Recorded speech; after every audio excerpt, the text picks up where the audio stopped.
উনি অবশ্যই ওনাকে আমরা সম্মান করি, উনি জিয়াউর রহমানের সন্তান, খালেদা জিয়ার সন্তান, প্রাইম মিনিস্টার, সংসদ নেতা, কিন্তু তার মানে এই না যে তাকে নিয়ে কোনো কথাই বলা যাবে না। মাননীয় বিরোধী দলীয় চিফ হুইপ, আমরা আসলে বিতর্কে যেতে চাচ্ছি না, একটা বক্তব্যের প্রেক্ষিতে উনি বক্তব্য দিয়েছেন।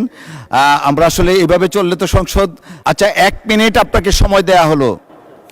মাননীয় স্পিকার, এখানে মাননীয় সংসদ সদস্য দাঁড়ালেন, তিনি যদি স্পেসিফিক্যালি বলতেন কোন তথ্যটা এখানে অসত্য, উনি তো ওনার বক্তব্যের প্রেক্ষিতে বলেছেন, উনি কিন্তু ঢালাওভাবে বলে গেলেন যে বক্তব্য অসত্য কথা বলা হয়েছে। ওনাকে তো ফ্যাকচুয়ালি বলতে হবে কোন ইনফরমেশনটা এখানে ভুল ছিল। আর মাননীয় সংসদ নেতার কথা যদি বলেন, প্রধানমন্ত্রীও ভুল করতে পারেন। প্রধানমন্ত্রী এই মাননীয় সংসদে দাঁড়িয়ে বক্তব্য দেওয়ার সময় স্লিপ অফ টাং হয়েছেন, উনি তার ভুল শুধরিয়েছেন। ওনার বক্তব্যের সমালোচনা করার অধিকারও বিরোধী দলের আছেন।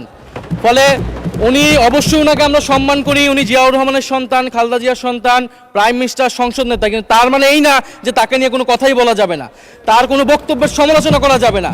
আমরা তো গণতন্ত্রের দিকে যেতে যাচ্ছি, আমরা কোনো ফ্যাসিবাদের দিকে আবার যেতে চাচ্ছি না। ফলে এটা যাতে মাননীয় স্পিকার আপনি বিবেচনা রাখেন সিদ্ধান্ত নেওয়ার ক্ষেত্রে।